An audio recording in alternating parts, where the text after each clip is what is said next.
Welcome to our special Willoughby and Kirkella episode of Would I Lie to You? How does this work? Well, it works like this. Our three contestants will each tell us a fact about themselves, but only one of those facts is true. The other two are completely made up. They're lies. And you, the congregation of St. Luke's or St. Andrews, have to decide which one is telling the truth. And without further ado, let's meet our panel. We've got John. And we've got Liz. Hello, Liz. And we've got Joshua. Hello, Joshua. First of all, John, what are you going to tell us? I'm going to tell you that one day I frightened an elephant so much that it sprayed water over an entire crowd. Goodness, when did this happen? I think I was probably about 9 years old. Can we get a location? Where were you?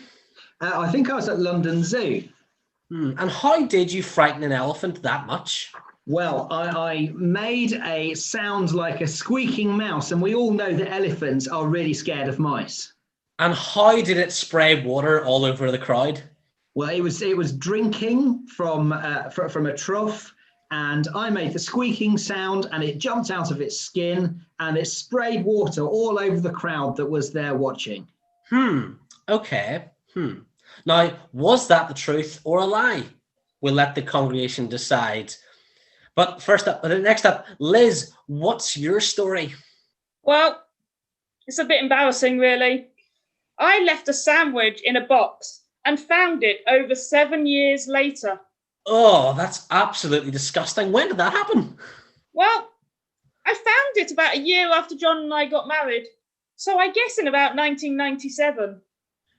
I was about 2 years old back then. So it had been in a box since at least, 1991? Yes. And where was this box? It was in a Tupperware box in the bottom of the wardrobe in my old bedroom at my parents' house. Goodness me. And how did you know it had been there for at least 7 years? I found it when I was about 23, and I moved out of that room when I was 16. So it must have been there at least 7 years, maybe longer. Now, the gross details, what did the sandwich look like and what did it smell like after all those years? It hadn't aged that well. It was green and pretty smelly. Oh, okay. Well, we'll let the congregation decide if that was a truth or a lie. You decide. But finally, Joshua, what's your story? I once accidentally ate cat biscuits. And how did that happen?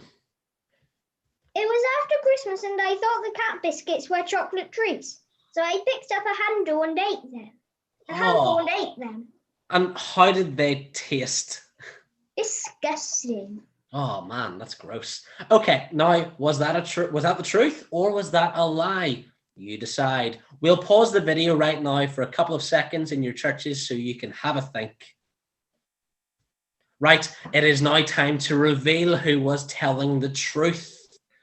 Can I see your signs? So Andy, before we show our signs, who do you think was telling the truth? I honestly think it could be Joshua because of your cat, your cat's now appearing around your house. I think that could be a very, very truthful answer. Let's hold up our signs. Really? Yes, it was me. I really did find an at least 7-year-old sandwich at the bottom of my old wardrobe at my parents' house. Oh, I'm afraid actually, as a side note, I have much too much experience with student halls and the exact same thing happening. But on that note, thank you so much for joining us, guys, for Would I Lie to You, Willoughby and Kirkella edition. I'll see you again next week.